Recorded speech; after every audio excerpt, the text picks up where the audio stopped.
Religion Foundation does not specify any kind of monetary damages. The Eagle Scout says he doesn't want any money.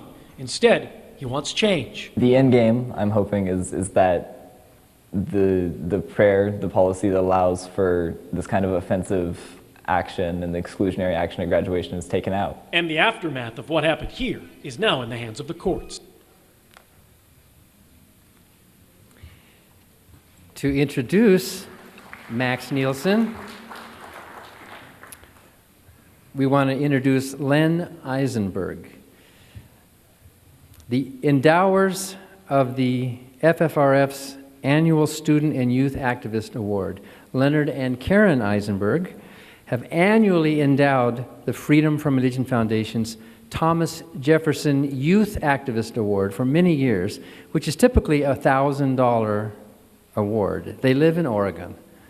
Len and Karen are both lifetime members of FFRF.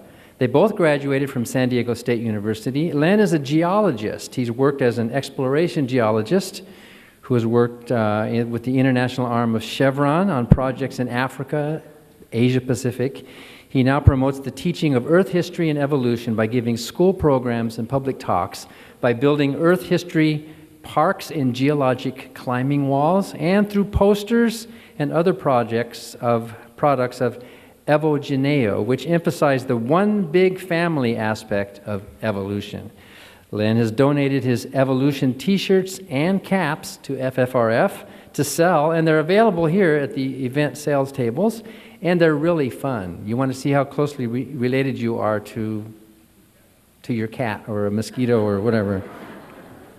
He's also president of the Jefferson Center in Ashland, Oregon, which is a social educational group that promotes rational thinking and a secular worldview. Karen and Len met in high school. They'll be married 30 years next year. Their daughter Jane is a junior at Scripps College, majoring in geology. Karen worked in the insurance industry and now enjoys traveling and hiking and is a prolific quilt maker. She's long been wary of the influence of conservative religion and was the driving force behind getting more involved in the free thought movement, especially FFRF. So, here to tell you more about one of FFRF's 4 student activist recipients this year is Leonard Eisenberg.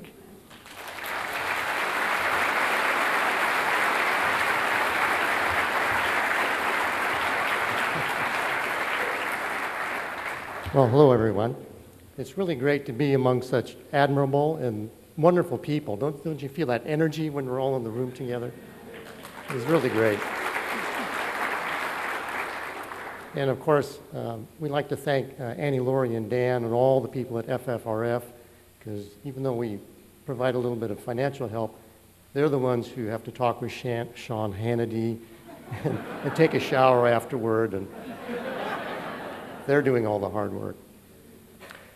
We want to introduce Max Nielson, who's the Catherine Faringer Memorial Student Activist Award winner this year. Max is a pretty amazing person. He's not only a black belt in karate and an Eagle Scout, he's earned the equivalent of an international high school diploma.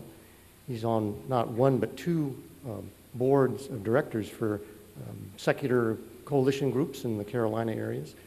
And he's also the founder and president of the Secular Student Alliance group at his college, the College of Charleston. Pretty amazing person.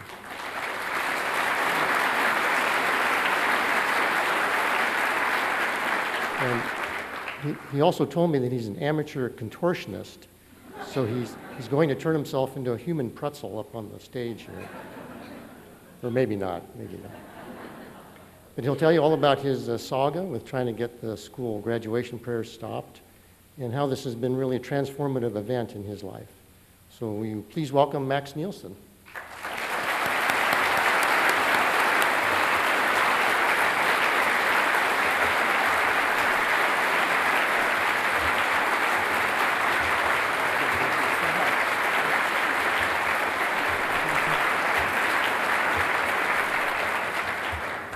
Hi.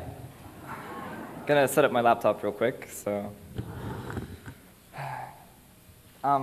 Hey, Lori, do you want me to do anything in particular with the laptop you've got here? Or, because I've got some notes on my own. Maybe I can just I don't need the visual, just Maybe I'll just shut it. have How's that? open. Cool, thank you, sir.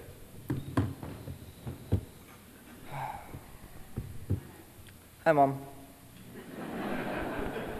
That's Mom. She's great.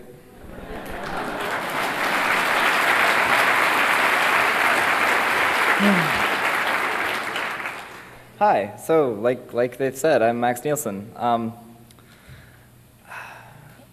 I grew up in South Carolina for the most part. I was born in Atlanta, Georgia. Moved away when I was 4, so it doesn't count, right? Canadian father, rural South Carolinian mother. And so if I say, the South or out and about, feel free to laugh. Just laugh at me. It's very comic. And growing up in South Carolina, you might not think it, but I had a really secular upbringing. I attended the Unitarian Universalist Congregation of Columbia many, many times. The pastor, when I was going most regularly, Mr. Reverend Patrick, something like that, he was a pagan. It wasn't this idea that, oh, there's one true religion. That was never really introduced to me in any solid way.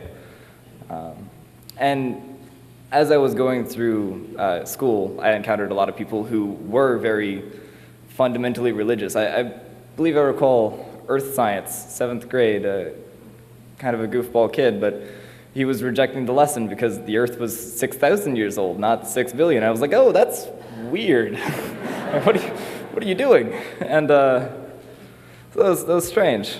And that kind of got me interested. So I started studying counter-apologetics through middle school, and that was fun. I really enjoyed getting into rationalizing things that just were not rational. Another big part of my childhood, my youth, was Boy Scouts of America.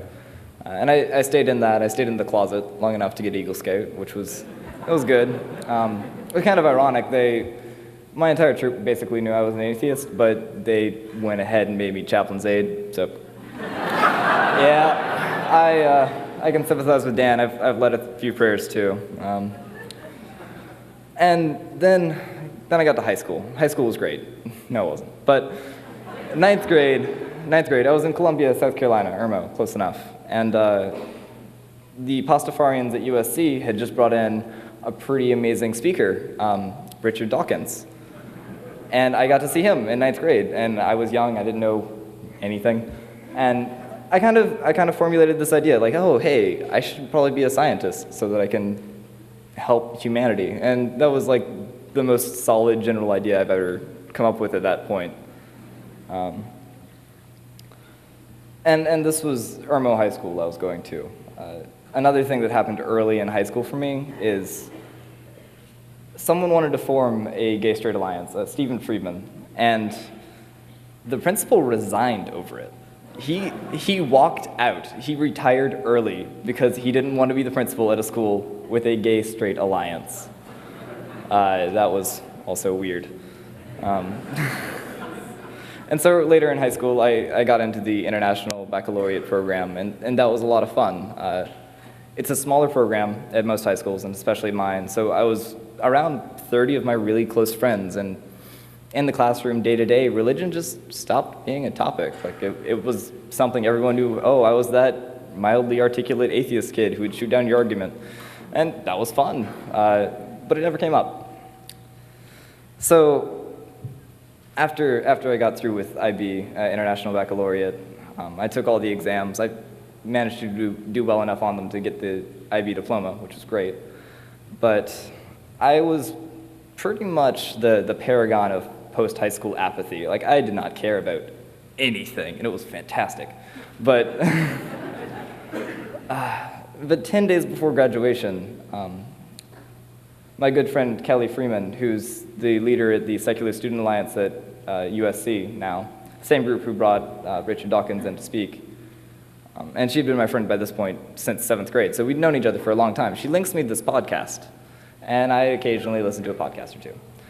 And it was an interview on a podcast called A Matter of Doubt by Harrison Hopkins. You've probably heard of him. He challenged almost the exact same policy at his high school in Lawrence County in my state. And with Kelly on the Facebook chat, like right there beside me practically. 3/4 of the way through that podcast, I couldn't sit still. It was 10 days before graduation, but I knew I had to do something because I knew I could do something, and that made all the difference. And Kelly walked me through it. She basically pointed me at the most important button on any activist website ever: contact us. And so I did. And the FFRF got back to me very fast. It was either that same day later or the next day, very early. And through that, I scheduled meetings with the principal, and the FFRF sent the legal letters that they do to the school district to back me up. And that was just such an amazing instant passion. The idea that there was this policy, and I was aware of it. I had voted, obviously, not to have the prayer at graduation, but I was aware of the policy because I had to cast that ballot. And of course, it made me uncomfortable, but I didn't know I could do anything about it. And right about this time, my mom comes home from school. She's a teacher at that school. Yeah, she's been teaching English at Irmo High School for 7 years.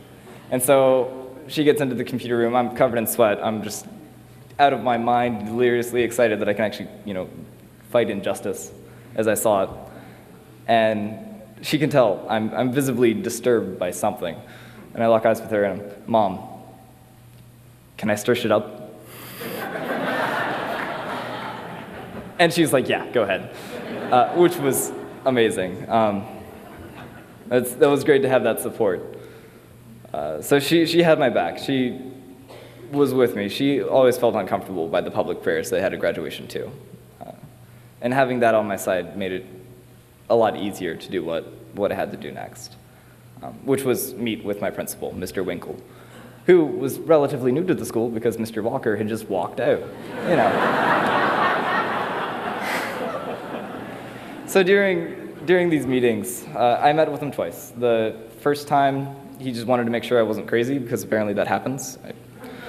And he made this really bizarre reference. He looked down, pulled on his belt, made something of a Bible Belt reference right there in the meeting, like, oh, I'm from a town in North Carolina. I totally see where you're coming from with this. It's a pretty metropolitan area. I understand what you're talking about. But I can't help you because this is the Bible Belt. And that was shocking.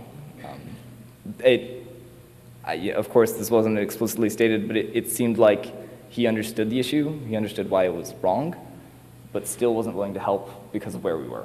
And to me, that just wasn't acceptable.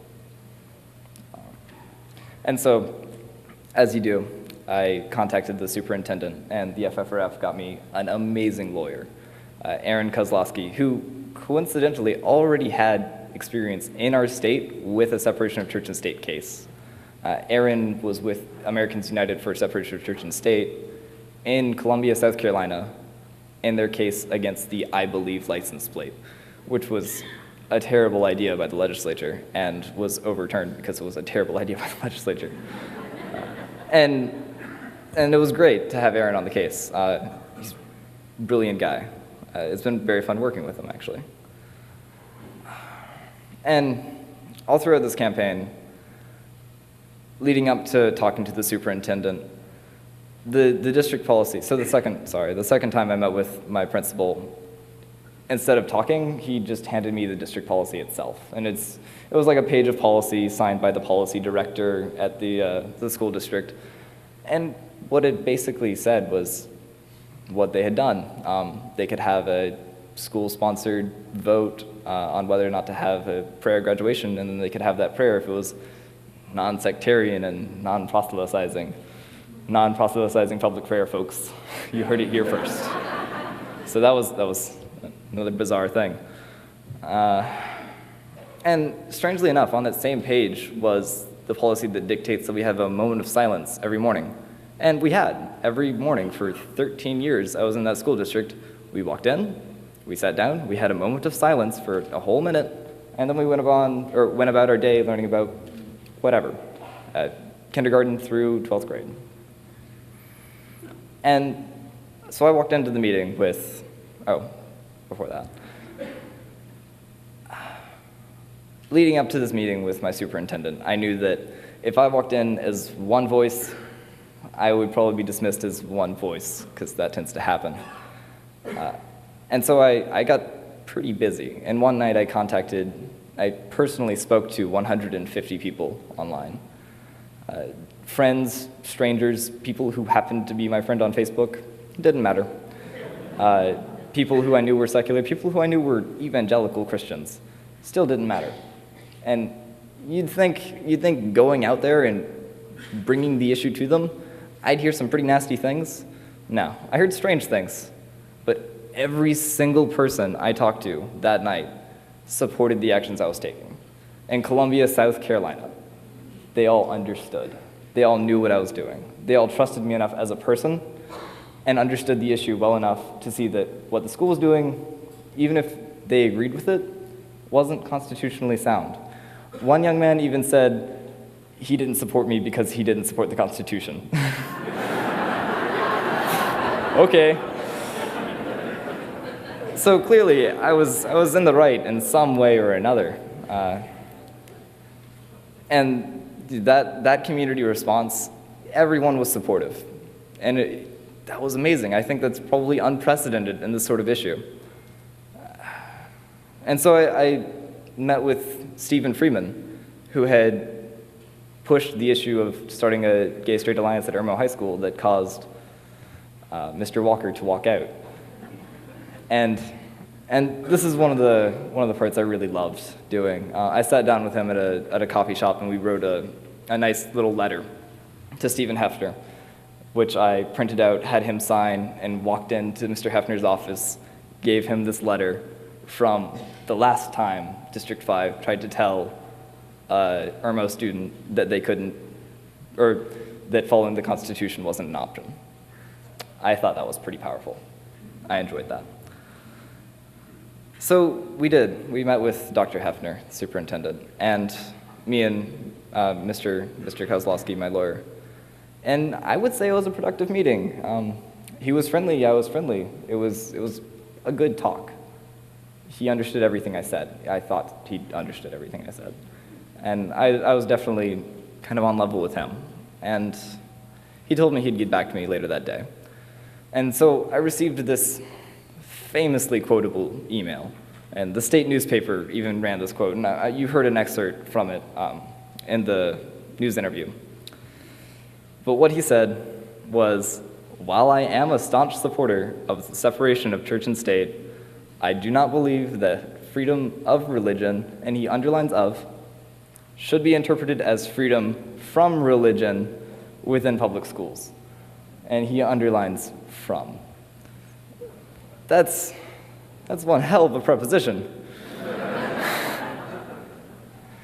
And I believe the following day was graduation, and I walked across, and they prayed, and I didn't remove my cap, and I did lock eyes with the superintendent, and I let the time pass. A lot of news interviews followed, and from what I've heard, the comments got nasty. The only one particularly scary kind of event or comment was purely online, but it was someone who posted my personal home address and my cell phone number. And that was, sandwiched between two, mildly aggressive people just blurting out anger at me. So, as he said, I do have a black belt in karate, and I was walking around my house with my bow staff I'm not gonna die today. I was pretty convinced I was gonna live.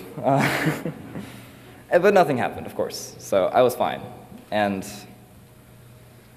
that kind of got me to thinking, what was so weird and crazy about my case was that the moment this happened, the moment it was a story, Kelly Freeman, again, was covering it on Friendly Atheist the entire way. There's 3 or 4 posts on Friendly Atheist that are just covering my story very closely.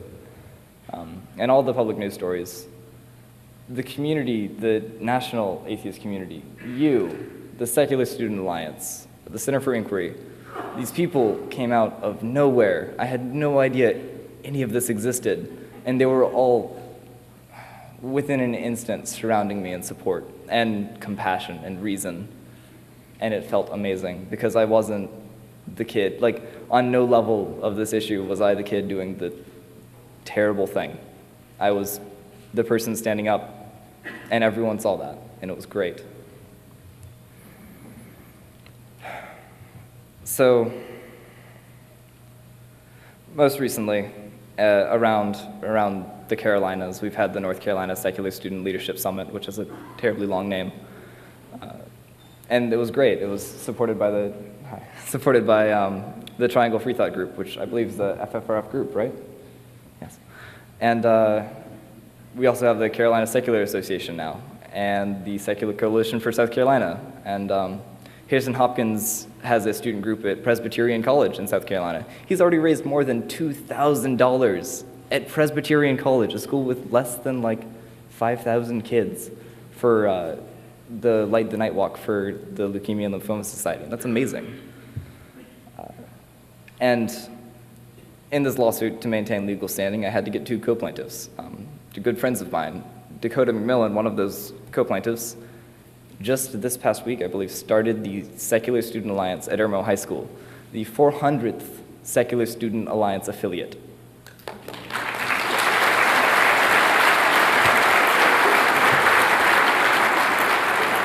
And so the final point I'd like to make is I don't feel like I've had a story out of the Bible Belt. And I feel like maybe that Bible Belt Mr. Winkle was referencing is starting to get unbuckled. And I think